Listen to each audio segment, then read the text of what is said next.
নমস্কার, কেমন আছেন সবাই? ব্লগ বাই পূর্ণিমা চ্যানেলে আপনাদেরকে স্বাগত।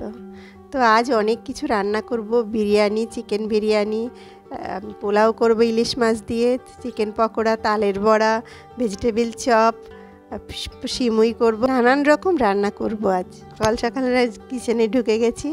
তো চিকেনগুলো ছোটো ছোটো করে কেটে নিয়েছি। পেঁয়াজ কুচি, কাঁচা লঙ্কা কুচি, আদা বাটা, জিরের গুঁড়ো, ধনের গুঁড়ো, সোয়া সস দিচ্ছি, টমেটো সস, লেবু রস দেবো, সব কিছু দিয়ে এখন একটা ভালো করে ম্যারিনেট করে রেখে দেবো।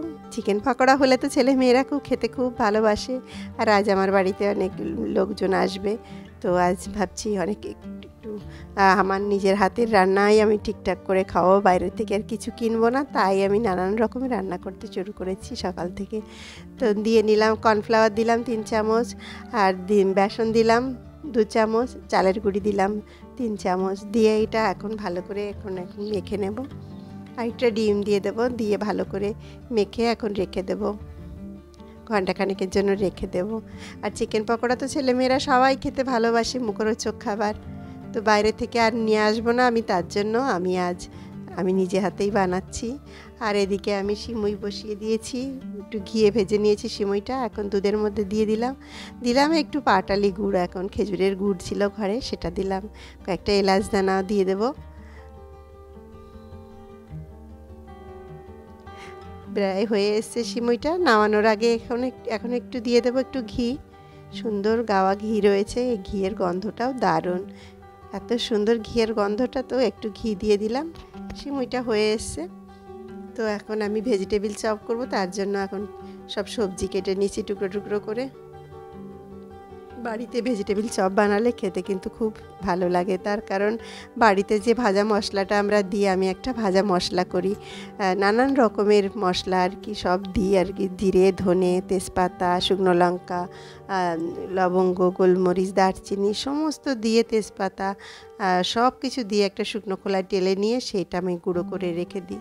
আর এই ভাজা মশলাটার জন্যই কিন্তু ভেজিটেবিল চপটা খেতে আরও বেশি ভালো লাগে। এখন কড়াইতে তেল দিয়ে একটু ফোড়ন দিয়ে দিলাম, এখন দিয়ে দিলাম পেঁয়াজ কুচি। আর যে সবজিটা আমি কেটেছি সেটা প্রেশার কুকারে একটা সেদ্ধ করে নিয়েছি, একটা সিটি দিয়ে নিয়েছি, নরম হয়ে গেছে। লঙ্কাগুলো ভালো করে একটু গুঁড়ো করে নিচ্ছি নুনের মধ্যে, বাদাম নিয়ে নিয়েছি।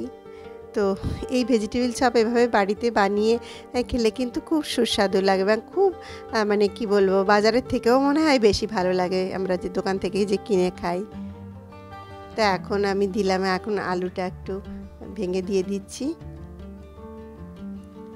যেটা সেদ্ধ করে যে সবজিটা রেখেছিলাম সেটাও এখন দিয়ে দিলাম। তো সব কিছু দিয়ে এখন ভালো করে নেড়ে চেড়ে অনেকটা টাইট করে নেব। আর এখন বাদামগুলোও দিয়ে দিলাম। তো এভাবে ভেজিটেবিল চপ বাড়িতে বানালে সেটা কিন্তু খেতে খুব সুস্বাদু হয়। আর এই ভাজা মশলাটা যে দিচ্ছি, ভাজা মশলাটার জন্যই কিন্তু ভেজিটেবিল চপটা খেতে আরও বেশি ভালো লাগে।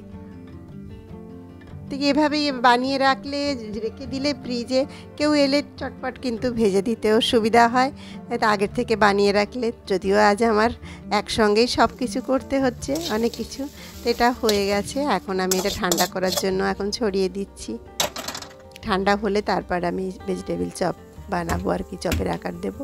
তো এখন করব একটা তাল নিয়েছি, তালটাকে এখন ভালো করে পরিষ্কার করে ছাড়িয়ে নিচ্ছি, তালের বড়া করব। তো তালটা আজ একটু শক্ত রয়েছে, বেশ শক্ত তালটা। তো তালের কাইটা বের করে নিয়েছি। এখন আমি এখানে দিলাম নারকেল কোড়া, আর দিচ্ছি সুজিটা একটু বেশি দেবো, ময়দাটা পরিমাণ মতো তার থেকে একটু কম দেবো। সুজি, ময়দা আর দেবো চিনি, লবণ দিয়ে ভালো করে এটা মেখে এখন 1 ঘন্টা খানেকের জন্য আমি এখন এটাকে ঢাকা দিয়ে রেখে দেবো। সুজিটা ফুলে উঠলে খেতে কিন্তু খুব সুন্দর লাগে, খুব নরম হবে, আর খেতে খুব সুস্বাদু হয়।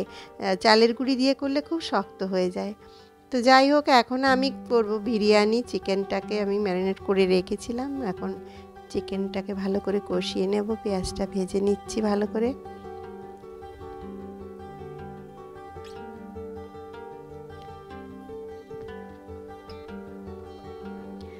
বিরিয়ানির জন্য চালটাও ভিজিয়ে রেখেছি, 1 ঘন্টার বেশি হয়ে গেছে ভিজিয়ে রেখেছি। আর চপগুলো এখন বানিয়ে নিচ্ছি, ঠান্ডা হয়ে গেছে। এইভাবে লম্বা লম্বা ভেজিটেবল চপের মতন করে নিলাম।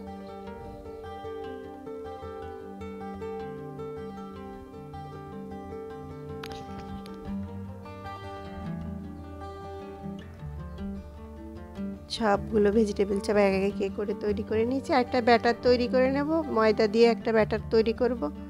সেই ব্যাটারটার মধ্যে একটু ডুবিয়ে তারপর আমি আবার বিস্কিটের গুঁড়ো রয়েছে, যেটা বিস্কিটের গুঁড়োর মধ্যে আমি আবার এটা কোট করে নেব।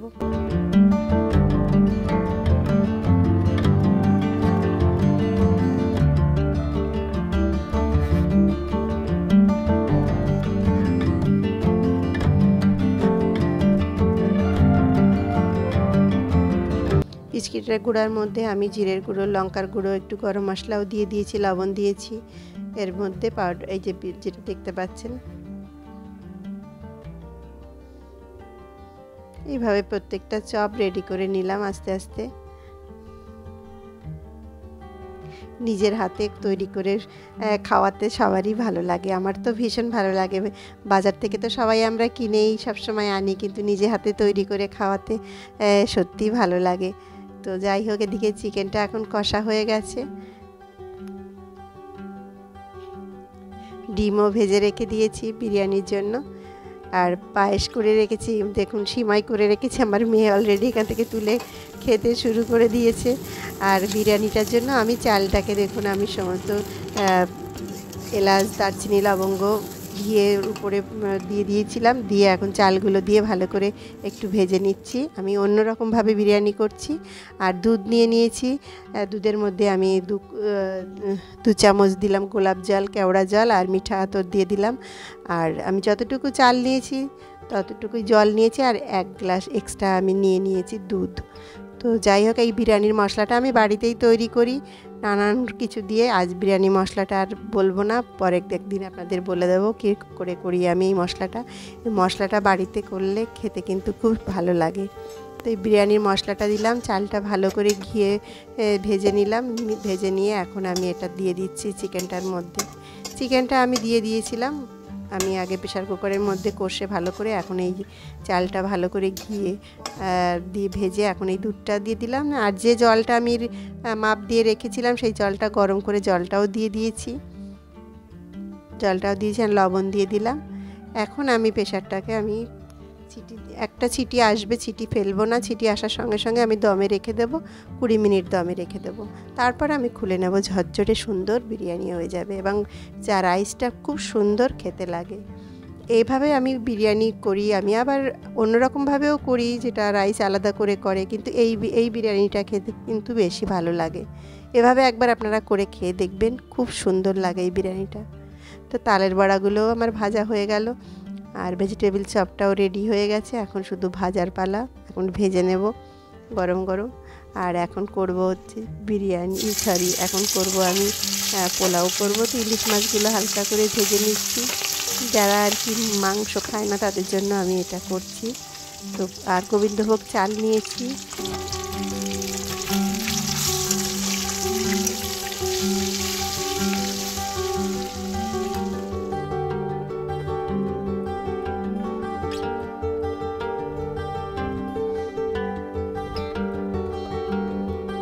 মশলাটা কষে গোবিন্দভোগ চালটা দিয়ে দিলাম, এটাও আমি প্রেসারে দিয়ে দিলাম। দমে রাখবো, এখন 15 মিনিট দমে রাখবো। দমে রাখলেই ঝুরঝুরে পোলাও তৈরি রেডি হয়ে যাবে সুন্দর।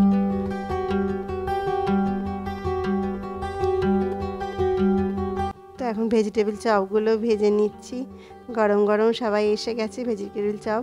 তো আমার ছাদ বাগানে তো প্রচুর ড্রাগন হয়, তো আমার বাড়ির ছাদ বাগানে ড্রাগন পেকেছে, তো রাতও হয়ে গেছে। তো আমি রাত্রে এসেই 2টো ড্রাগন ফল পেড়ে নিলাম, যেহেতু এত সুন্দর এই পেঁপেগুলো আমার গাছে হয়েছে, বাড়ির গাছের পেঁপে, ড্রাগন ফল, তো সব পেড়ে নিয়ে এলাম। তো ভাবলাম বাড়িতে এত সুন্দর ফ্রেশ ফল রয়েছে, তো একটু কেটেই দিই। তো এটা আমি দেখুন এখন কত সুন্দর গাছ পাকা ড্রাগন ফল।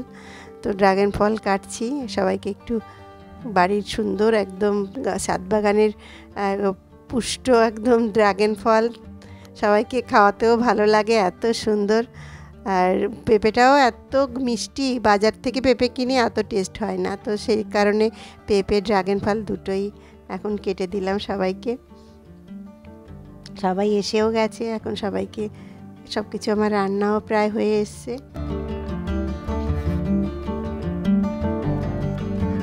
আমার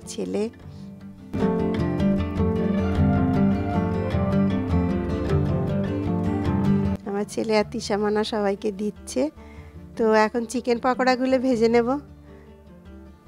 চিকেন পকোড়াগুলো ভাজছি। চিকেন পকোড়াগুলো গরম গরম খেতেও ভালো লাগবে, তার জন্য আগে আর ভাজিনি। তো সব রান্না আমার হয়ে গেছে। তো আজকের মতন ব্লগটা আমি এখানেই শেষ করছি। সুস্থ থাকবেন, ভালো থাকবেন। আমার ব্লগটি ভালো লেগে থাকলে প্লিজ একটি লাইক কমেন্ট করে আমার চ্যানেলটি সাবস্ক্রাইব করবেন। আবার একটি নতুন ব্লগে দেখা হবে। বাই।